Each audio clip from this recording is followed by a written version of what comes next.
तो नमस्कार दोस्तों, स्वागत है आप सभी का ऑनलाइन एडा फर्स्ट यूट्यूब चैनल पर। इस वीडियो में हम बात करेंगे तमाम भर्तियों की लेटेस्ट अपडेट को लेकर। तो बनवा में सारी अपडेट हम कवर करते हैं। चलिए दोस्तों वीडियो शुरू करते हैं। वीडियो शुरू करने से पहले आप सभी को एक बात बता दो कि इस वीडियो को देखने वालों की संख्या हजारों में होती है, लेकिन आप सभी वीडियो को लाइक करना भूल जाते हैं। तो लाइक का बटन अवश्य दबाकर जाया करें। जिन छात्रों ने अभी तक इस वीडियो को लाइक नहीं किया, लाइक कर दें, साथ ही चैनल को सब्सक्राइब कर लें और बेल आइकन को भी दबा लें, जिससे कि आप सभी को इसी प्रकार की ऑथेंटिक जानकारियां मिलती रहें और मैं आप सभी को हमेशा तमाम जानकारियां प्रोवाइड कराता रहूं। तो कर दो लाइक। तो चलिए शुरू करते हैं। सबसे पहले हम बात करेंगे यूपीएससी को लेकर। जैसा कि आप सभी जानते हैं कि पीईटी की जो आंसर की है वो जारी कर दी गई है ऑफिशियल वेबसाइट पर, जिसको लेकर जानकारी कल देर रात को मैंने आपको पहले से दे रखी थी कि कभी भी आपकी जो आंसर की है वो जारी कर दी जाएगी। अब ऐसे में छात्रों के मन में सवाल था कट ऑफ को लेकर कि सर कट ऑफ और साथ में रिजल्ट को लेकर क्या अपडेट है। तो ऐसे में चेयरमैन की तरफ से जानकारी दी जा रही है, उसके मुताबिक अगर समझा जाए तो आपका जो पीईटी का परिणाम होगा वो आपको देखने के लिए मिलेगा अक्टूबर के प्रथम सप्ताह में या फिर सितंबर के अंतिम सप्ताह के अंदर। उनकी तरफ से बताया गया है कि लगभग 20 लाख के आसपास जो अभ्यर्थी ने परीक्षा को दिया है, हालांकि 15 से लेकर 17 लाख के बीच में है, लेकिन इन सभी की स्कैनिंग के बाद में लगभग 20 से 25 दिनों का समय लगेगा और भी जो तमाम चीजें होंगी उनको पूरा करना है। तो ऐसे में आयोग की तरफ से जानकारी दी जा रही है कि लगभग जो सितंबर का महीना है वो बड़ी आसानी से निकल जाएगा। तो यहाँ पे आयोग की जो तैयारियां हैं वो यही है, कैसे भी करके पीईटी का जो परिणाम है वो सितंबर के अंतिम सप्ताह में घोषित कर दिया जाए। अगर 2-3 दिन आगे बढ़ते हैं तो अक्टूबर के प्रथम सप्ताह के अंदर पीईटी का जो परिणाम वो घोषित हो जाएगा। साथ ही बहुत सारे छात्रों का ये भी कहना था कि सर कट ऑफ कब तक घोषित की जाएगी। तो इसके बारे में जो चेयरमैन की तरफ से जानकारी दी गई थी उसके मुताबिक उनका कहना था कि जो भी आगामी समय के अंदर वैकेंसियां निकलेंगी उसके अंदर सभी अभ्यर्थी आवेदन करेंगे और आवेदन करने के बाद में यहाँ से 15 से 16 गुना अभ्यर्थियों को वो उठा लेंगे, बाकी सभी अभ्यर्थियों को बाहर कर दिया जाएगा। ऐसे में आप सभी अंदाजा लगा सकते हैं कि जो आपकी कट ऑफ घोषित की जाएगी वो आपकी भर्ती के विज्ञापन निकलने के बाद ही होगी, जब सभी आवेदन कर लेंगे। तो ऐसे में ये जानकारी भी आयोग की तरफ से दी गई है। फिलहाल कट ऑफ को लेकर आपको इंतजार करना पड़ेगा। पहले आपका जो परिणाम है वो जारी किया जाएगा, जो कि सितंबर के अंत में या अक्टूबर के स्टार्टिंग में जारी कर दिया जाएगा। लेकिन वहीं दूसरी तरफ बात करें अपनी अगली अपडेट के बारे में, जो कि संबंधित है यूटेट को लेकर। यूटेट का ऑफिशियल नोटिफिकेशन जारी कर दिया गया है, साथ में जो आवेदन है वो भी शुरू कर दिए गए हैं और ऐसे में इसकी जो परीक्षा होगी वो 26 नवंबर को देखने के लिए मिलेगी। तो जो भी संबंधित अभ्यर्थी इसके लिए आवेदन कर सकते हैं। तो यहाँ पे भी दोस्तों आप सभी को देखने के लिए मिल जाएगा। कार्यालय सचिव उत्तराखंड विद्यालय शिक्षा परिषद रामनगर की तरफ से जारी कर दिया गया है। 3/9/2021 का नोटिफिकेशन आप सभी को देखने के लिए मिलेगा, जो कि संबंधित है यूटीईटी के बारे में पेपर 1 और पेपर 2 को लेकर।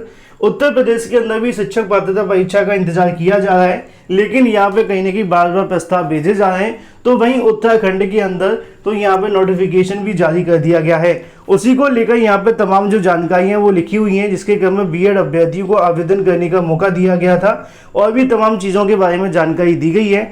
लेकिन ऐसे में यहाँ से आप सभी को देखने के लिए मिलेगा कि उत्तराखंड अध्यापक पात्रता परीक्षा के जो प्रथम और साथ में द्वितीय पेपर होगा वो 26 नवंबर 2021 को प्रस्तावित है। साथ ही उनकी तरफ से बताया गया कि जो ऑफिशियल आवेदन आप सभी के शुरू होंगे वो इस वेबसाइट पे आपको देखने के लिए मिलेंगे 1 सितंबर 2021 से। तो यहाँ पे जो जानकारी आपको 3 सितंबर दी गई है वो 3 नहीं है, 1 सितंबर ही होगा, गलती से यहाँ पे टाइपिंग की गई होगी। तो ऐसे में आप सभी अंदाजा लगा सकते हैं कि 1 तारीख से आप सभी के जो आवेदन है वो शुरू कर दिए गए हैं। यूटीईटी की यहाँ पे जो बात है वो की गई है, उसी क्रम में आवेदन पत्र को लेकर यहाँ पे तमाम जानकारियां दी गई हैं कि 1 तारीख से लेकर 30 तारीख के बीच में जो आवेदन है भरे जाएंगे। जो भी संबंधित अभ्यर्थी होंगे इसके लिए आवेदन कर सकते हैं। ज़्यादा जानकारी के लिए आप सभी ऑफिशियल वेबसाइट पर जाकर तमाम जानकारी ले लें। जैसा कि यहाँ लिखा हुआ है, आवेदन करने के लिए आप सभी से 600 रुपये चार्ज किए जाएंगे, जो कि सामान्य और साथ में ओबीसी अभ्यर्थियों के होंगे। SC/ST वाले अभ्यर्थी से 300 रुपये यहाँ पे जो चार्ज है वो किए जाएंगे। तो अगर आप उत्तराखंड से शिक्षक बनना चाहते हैं तो आवेदन कर सकते हैं। उत्तराखंड टीईटी परीक्षा को लेकर जानकारी 26 नवंबर को दी जा रही है, काफ़ी लंबा समय आपको मिलेगा भी। लेकिन वापस आते हैं उत्तर प्रदेश की तरफ, क्योंकि यहाँ पे हालात ज़्यादा खराब हो रहे हैं, चाहे वो नई शिक्षक भर्ती को लेकर हो, एडेड जूनियर शिक्षक भर्ती के बारे में, या फिर यूपीटीईटी 2021 को लेकर। जैसा कि आप जानते हैं कि पीएनबी की तरफ से बार बार नई प्राथमिक शिक्षक भर्ती, एडेड जूनियर और यूपीटीईटी को लेकर यहाँ पे बहुत सारे वादे और दावे किए जाते हैं, प्रस्ताव बनाकर भी भेजे जाते हैं, लेकिन कहीं ना कहीं कोई मंजूरी नहीं मिलती है।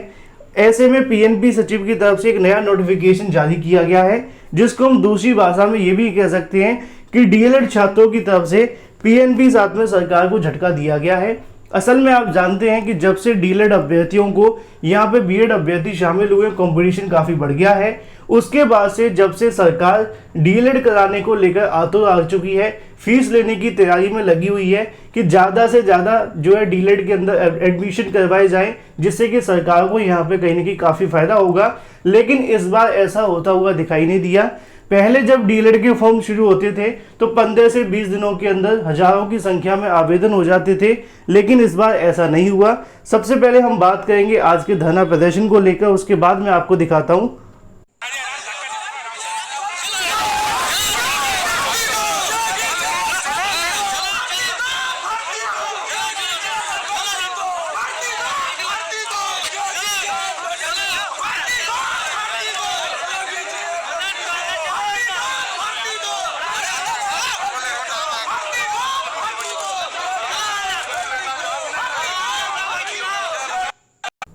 तो यहाँ पे दोस्तों आप सभी को देखने के लिए मिलेगा कि आज की तारीख में अभ्यर्थियों की तरफ से नई प्राथमिक शिक्षक भर्ती को लेकर धरना प्रदर्शन किया गया।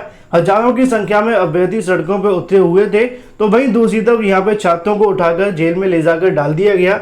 जैसा कि यहाँ पे आप सभी को पोस्ट के माध्यम से देखने के लिए मिलेगा, उनका कहना है कि उनके ऊपर साथ में उनके 9 साथियों के ऊपर लिखित में जो कार्यवाही है वो की गई है। यहाँ पे सभी अभ्यर्थी को एकत्रित किया गया, जैसा कि आप सभी देख पा रहे हैं। तो ऐसे में आप सभी ने देखा कि यहाँ पे छात्रों के क्या हालात हैं। जो छात्र डीएलएड करके बैठे हुए नई शिक्षक भर्ती की मांग कर रहे हैं, कभी छात्रों के ऊपर लाठीचार्ज होते हैं, तो कभी छात्रों को उठाकर जेल में डाल दिया जाता है, कार्रवाई की जाती है, गालियों से भी नवाजा जाता है। जैसा कि आप सभी जानते हैं, मैंने तो हमेशा से आप सभी को कहा है कि नई प्राथमिक शिक्षक भर्ती का विज्ञापन जारी होना चाहिए, लेकिन कहीं ना कहीं बार बार इस प्रकार के हमें कार्य देखने के लिए मिलते हैं।